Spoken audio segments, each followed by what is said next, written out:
Hey everyone and welcome to the channel. I love making food from all over the world, and if you've ever seen any of my videos before, you'll know that I'm about as Aussie and as white as people come. But there's something special about food from all cultures, and I'm on the hunt for the best recipes I can find. So today, we're going to be tackling an authentic Indian butter chicken.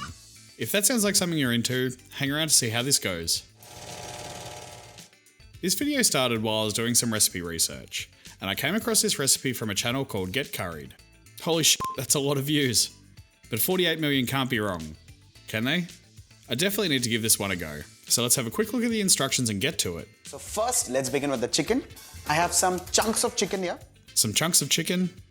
I'm adding in a little bit of garlic paste. Garlic paste. Ginger paste. Ginger paste. Red chili powder. Red chili powder. And salt. And salt. Give it a nice mix. I'll get my hand straight in there and give it a mix. And pop this one aside for a while to marinate. Now let's start pan frying these. I couldn't agree more. I'll heat a pan with a little oil.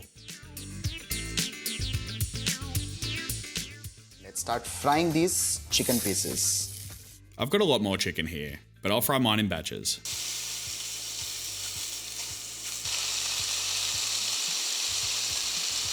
Let's transfer this into another bowl.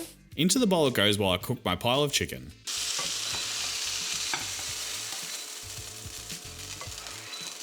It is absolutely made in the same pot. It's one of those which can actually be made in the same pot. You remember the word one pot recipe? This is one of those. Yeah, gotcha. One pot recipe. Now the same pan in which we had cooked our chicken goes in the chopped onion. Into the pan goes the chopped onion. And since it's butter chicken, we're going to add in a spoonful of butter. A spoonful of butter. Next goes in roughly cut tomatoes. Some nicely chopped tomatoes. Add in some cashew nuts. Some cashew nuts.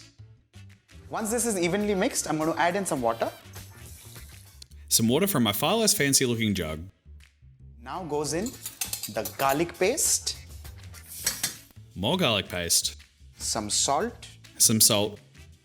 Malt vinegar. White vinegar. Some sugar. Some sugar. Garam masala powder. Garam masala. And some red chili powder. Kashmiri chili powder that I definitely pulled back on because I got a bit scared.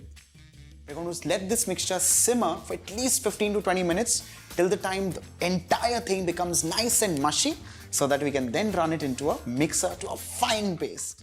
And because we're following this recipe as close as we can, there was a little B-roll in the original, so we need to grab some shots.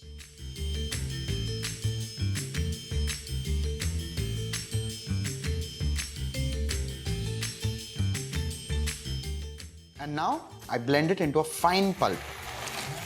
I don't have one of those fancy stick blenders, but this should do the trick. The Bombay chef does mention in the original name for butter chicken doesn't just refer to the use of butter, but it's also referring to the velvety texture of the sauce.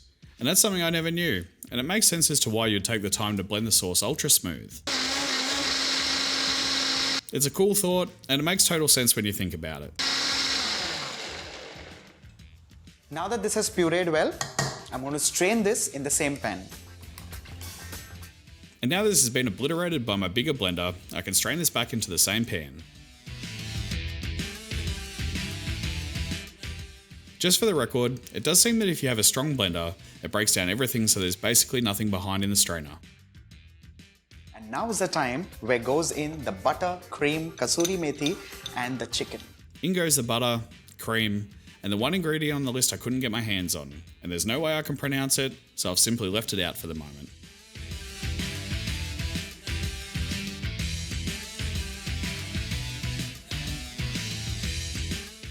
And in goes my mound of pre-seared chicken.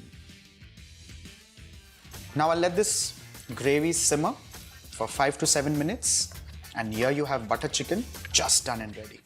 I'll bring it to a simmer and cook for a little longer than 5 to 7 minutes to make sure it's all back up to temperature and cook through.